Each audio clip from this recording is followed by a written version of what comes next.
back in Chamonix with the snow starting to soften. The women skiers had one last chance to check their lines before dropping into the Aiguille Pourrie. Considering she was the first to go from the female skiers, Lorraine Hoover didn't hold much back, hitting some big airs off the natural features to score 68 points and third place.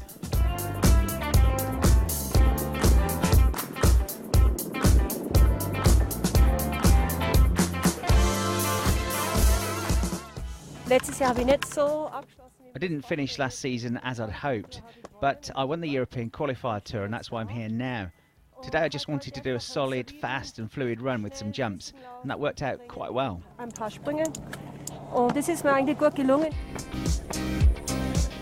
Matilda Rappaport of Sweden comes into the season after a great season last year on the qualifiers where she finished in 4th place.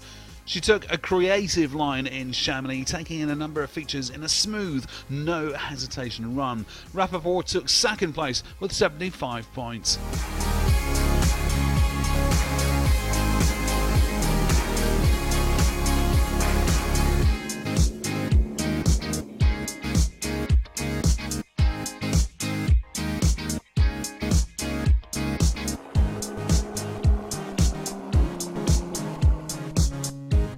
It feels great. This is the first year I'm doing the tour for real, so it's just awesome to be here, to get the full experience and to ski in Chamonix for the first time, at least competing. But it was American Jackie Passo who took the line of the day. Passo struggled with her form last season, but she still took a win in Kirkwood and finished 3rd overall. Passo started out strongly and then executed one of the most daring moves of the day, sending a cliff that would have put many of her male colleagues to shame.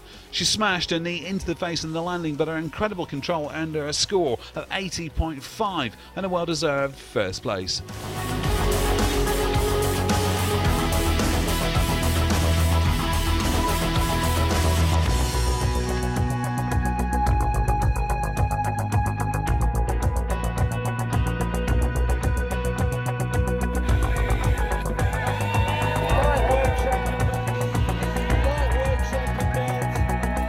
Last season it was definitely a rough start, and I dialed it back in the middle and had some good results, but still trying to get the title, and came in 3rd, which was good, but we want to improve upon that. So far this season, having a nice solid result to start off with definitely helps with the mindset and confidence going into the rest of the season.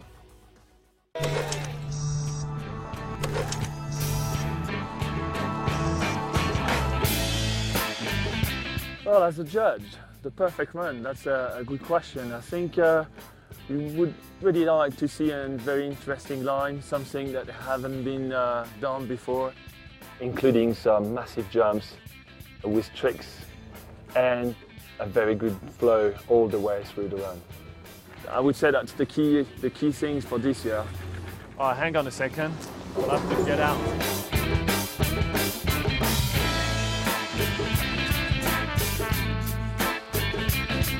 We haven't seen so far the perfect run. Some riders have became very close to it. I would name Xavier Deloreux, 2010 in Verbier, with a run out of nowhere with an incredible line. Snowboarder again, maybe Dude Charlet in Chamonix last year, who did a buck check on the first trick, and I think he would have been very close to the perfect run with this one. The hardest piece for judges is to score a perfect run 100, because we never know what's going to come next and what the other rider is going to offer. So I think theoretically we're never going to score 100 to anyone. We'll have to get out again, sorry. To win the championship, a rider will have to be very consistent and to do some close to perfect run. A good example of it is Drew Tapke, who won the championship last year.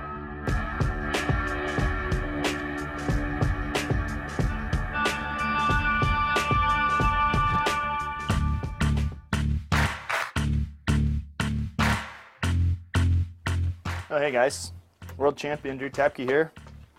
Just trying to pay for my room here in Courmayeur with a little extra work. I think there's kind of two types of perfect runs. There's a perfect run for yourself, where you planned out your run in the week ahead of time and you executed it perfectly, but then you've got to wait for the judges' scores, you got to see everybody's reactions. Sometimes you feel like you nailed it and the score comes in and you're, you know, somewhere in the top 10.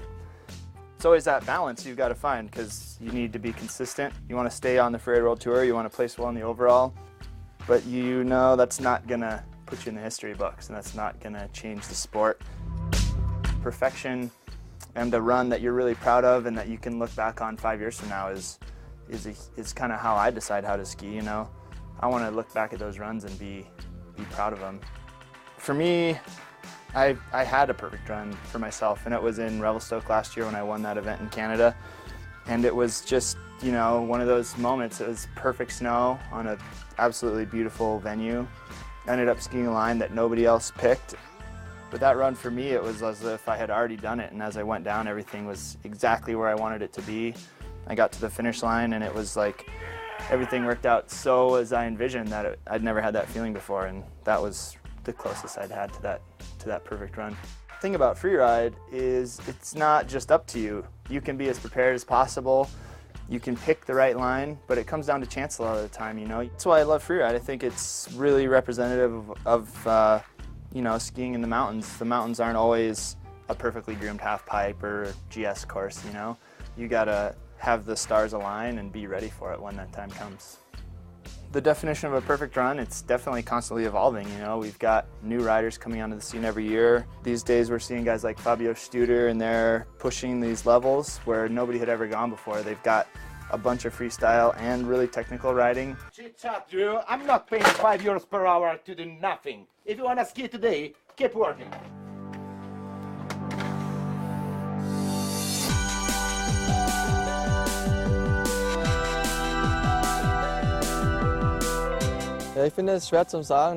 Yeah, it's difficult to describe how to do the perfect run.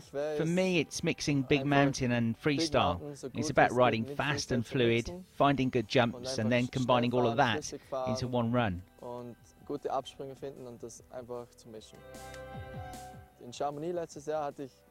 think the best run I ever had was the one in Chamonix last year. After the start, I was very focused on my line.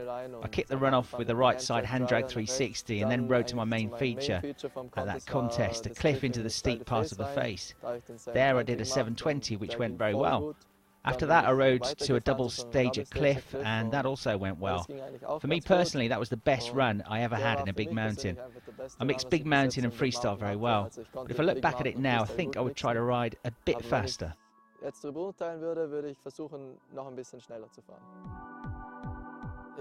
I'm very critical of myself. If I watch one of my runs or one of my tricks, most of the time I find something that I could improve or want to improve.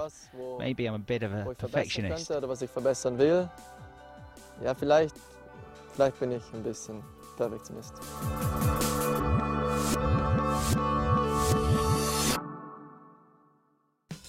And we'll be back in France for more freeride action after the break. And later in the show, we're in Germany for a bike race with a difference. See you in a couple of minutes.